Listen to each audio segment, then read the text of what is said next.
میری آخری بات تواڈے سامنے سارے دے سامنے میری ایک آرزو ہے، اتنی حضور نال محبت ضرور کر کے جانا کہ جب روح میرے پیراہن خاکی سے نکلی تو روزے سے آواز آئی او میرا فقیر آیا۔ بس میری تواڈے نال ایک آرزو ہے، جدوں قبر وچ فرشتے پوچھن تو میرے آقا خود فرما دیں جانے دو یہ اپنے ہی ہے، اور ساڈا کوئی مقصد نہیں، نہ اسی تواڈے کو کچھ لینا ہے نہ اسی تانوں کچھ دینا ہے۔ لیکن حشر کو ہوگا یہ معلوم کہ جیتا کون اور ہارا کون، اور ہم سوئے حشر چلیں گے شاہ ابرار کے ساتھ، اور قافلہ ہوگا رواں قافلہ سالار کے ساتھ۔ یہ تو طیبہ کی محبت کا اثر ہے، ورنہ کون روتا ہے لپٹ کر در و دیوار کے ساتھ۔ اے مظہر ہم بھی سنیں گے کوئی نعت رنگی، در ملاقات ہو گئی شاعر دربار کے ساتھ۔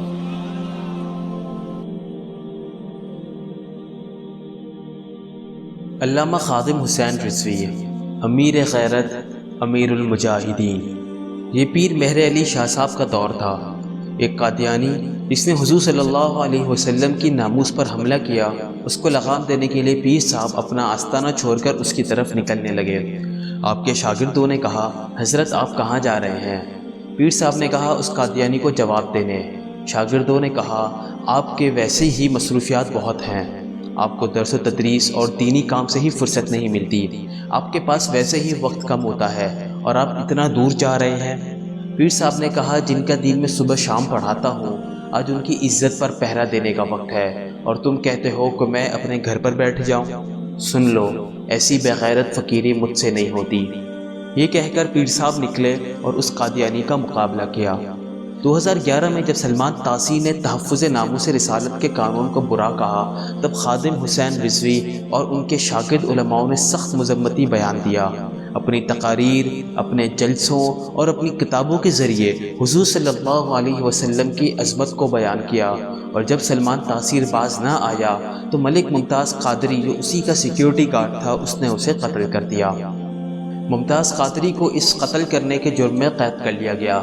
خادم حسین رضوی اور علامہ آصف اشرف جلالی نے بھرپور انداز میں اپنے جلسوں میں ممتاز قادری کی رہائی کا مطالبہ کیا اور ہر فورم پہ اپیل کی کہ ممتاز قادری کو رہائی ملے اور حضور صلی اللہ علیہ وسلم کی شان کا دفاع کرنے والے کو حکومتی سطح پر پذیرائی ملے۔ یہ تحریک ممتاز قادری کی پھانسی تک جاری رہی۔ 2016 میں حکومت نے ممتاز قادری کو پھانسی دے دی۔ پھر 2017 میں زاہد حامد نے اس قانون کو تبدیل کرنے کی کوشش کی تو یہ تحریک پھر میدان میں آئی اور اس کوشش کو ناکام بنا دیا۔ 2018 میں آسیہ ملونہ، جس کو سلمان تاثیر بچانے کی کوشش کر رہا تھا، اس کو رہائی مل گئی اور اسے فوری طور پر بیرون ملک روانہ کر دیا گیا، جس پر اس کی مدد فرانس، کینیڈا اور پیرس نے کی۔ پیرس کی سٹیزن شپ آج اسے مل چکی ہے۔ جو لوگ آسیہ کے حق میں تھے وہ ذرا سوچیں کہ بھلا ان ملکوں کو کیا ضرورت پڑ گئی تھی اسے بچانے کی۔ لوگوں کا قتل عام کرنے والے برما، عراق، فلسطین اور افغانستان میں لاکھوں مسلمانوں کو، بچوں کو، عورتوں کو اور بوڑھوں کو مارنے والوں کو اس عورت میں ایسی کیا دلچسپی تھی کہ اسے بچانے کی کوشش کر رہے تھے؟ اللہ تعالیٰ نے قرآن میں واضح فرما دیا کہ یہود و نصارہ کبھی تمہارے دوست نہیں ہو سکتے۔ آسیہ ملونہ کی جیل سے رہائی کے بعد خادم حسین رضوی نے ملک بھیر دھرنا دے دیا۔ فیض آباد کی سخت سرد راتوں میں آپ کھلے آسمان تلے روڈ پر کئی ہفتوں تک دھرنا دیتے رہے۔ آپ کے شاگرد نے کہا کہ حضرت آپ دھرنا نہ دیں، آپ معذور ہیں، عمر بھی زیادہ ہے، ضعف بھی ہے، یہ کام کوئی اور کر لے گا۔ تو بابا جی نے کہا مالک کے یہاں نوکروں کی کمی نہیں، جیسے وہ اپنے شاگرد کو کہہ رہے ہوں کہ ایسی بغیرت فقیری مجھ سے نہیں ہوتی۔ بابا جی نے سچ ہی کہا تھا کہ مالک کے یہاں نوکروں کی کوئی کمی نہیں، وہ جس سے چاہے یہ کام لے لے، پھر چاہے وہ نور الدین زنگی ہو یا پھر پیر مہر علی شاہ ہو یا 1929 میں غازی علم الدین شہید ہو یا پھر 2011 میں ملک ممتاز حسین قادری ہو یا پھر 2020 میں عبداللہ انزورو ہو، جس نے پیرس میں حضور صلی اللہ علیہ وسلم کے خاکے بنانے والے اسکول ٹیچر کو واصل جہنم کیا، اور نہ جانے کتنے ہی انگنت واقعات ایسے ہیں جن سے تاریخ بھری پڑی ہے۔ بابا جی 19 نومبر 2020 کو انتقال کر گئے۔ انتقال سے قبل آپ فرانس میں ہونے والے گستاخی کا پاکستان کی حکومت کی جانب سے بھرپور انداز میں مذمتی بیان چاہتے تھے۔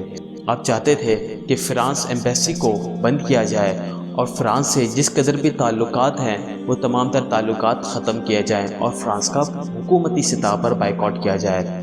اللہ تعالیٰ آپ کی ان کوششوں کو قبول فرمائے اور آپ کے درجات کو بلند فرمائے۔ آپ کا انتقال شب جمعہ کو ہوا۔